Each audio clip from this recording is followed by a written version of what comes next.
this week's interactive assessment. We were told to do the short Big Five test and the dark triad test. First, I'm gonna go over the short Big Five test because it was really simple. I think it was only like 10 questions. And for what it was, I thought it was fairly accurate. At first, I thought 10 questions. How could I even get remotely close to what your personality is? But honestly, like I said, for the most part, I thought it was very good. The two outliers that I got was openness at 88% and conscientiousness at 38%. The rest were 50s. Extroversion, agreeableness, and neuroticism were all 50s.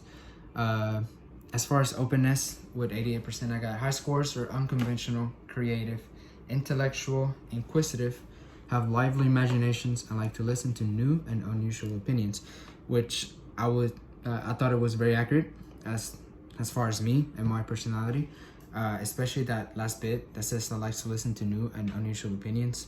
I'm usually very open. I like to listen to other people's opinions so I can compare it to mine and see what I can improve on and stuff like that. If somebody has a better way of doing things, for example, that I'm doing something and they tell me a better way of doing it, I'm very open to just take on their ways and see what works better, what's more efficient, and whatever does is what I go for. Same with opinions. If somebody can explain me their logic and see why they're thinking that way, and I agree with it, I'm more than willing to change when it comes to things like that. So I thought that was very accurate. On the other hand, conscientiousness at 38%. It says low scorers are absent-minded, messy, find it hard to motivate themselves to complete their work and duties, don't mind incompleteness or inaccuracies, and are disorganized with their surroundings and schedules. And for the most part, I could agree with that description, except for one part. But the part about absent-minded, messy, and disorganized with their surroundings and schedules, I could definitely see myself as that. I consider myself very spontaneous, and I think it mentions something in that description as well about that. People low in conscientiousness can be seen as more spontaneous and playful. So I thought that was very accurate. The only part that I didn't agree with 100% was where it says it's hard to motivate themselves to complete their work and duties. And for me, it depends on the activity that I'm doing. If it's something that I don't like doing, of course I'm gonna find it hard for myself to motivate myself to do such things. But if it's something like, for example, I love soccer. If it's when it comes to that, I find it very easy to motivate myself to get up, play soccer, practice soccer, whether that is to get better or just to have fun with the sport. It's very easy for me to motivate myself. But other than that, I thought everything else was very accurate. And the rest were 50%. I could, when I was reading the description with extroversion, agreeableness, and neuroticism, I could find things on both high scores and low scores that I could identify myself in. So yeah, that was the short Big Five test. And for the dark triad test, this was definitely an interesting one.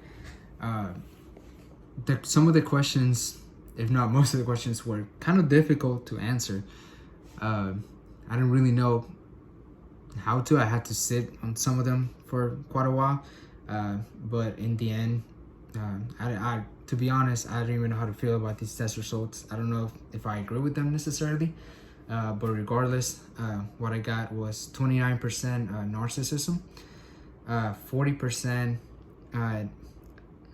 pretty sure I'm gonna butcher this, but Machiavellianism, and then 48% in psychopathy, which was my highest one. And I was very surprised because it says psychopathy is identified by the telltale sign of shallow emotional responses, and the underdeveloped effects of psychopaths endows them with high stress tolerance, low empathy, and little guilt, and prompts them to seek out extremely stimulating activities. I can see the extremely stimulating activity part. I do find myself like taking on very high adrenaline activities and stuff like that, but the rest was kind of iffy. I don't know about the part about low empathy. I think of myself a very empathetic person, but I guess according to this test, and I was not. Well, I guess regarding to the way I answer the questions, but it says that this makes you 5.83% darker than the average person, which again, I don't know how to feel about that part either. I guess it could have been worse, but it doesn't seem too far outlined. But I didn't think myself a dark person, but this was definitely interesting to put things into perspective, and the way I was answering the questions. It's an interesting test, to say the least. But yeah, those were my test results for the week, and hope you enjoy. Thank you.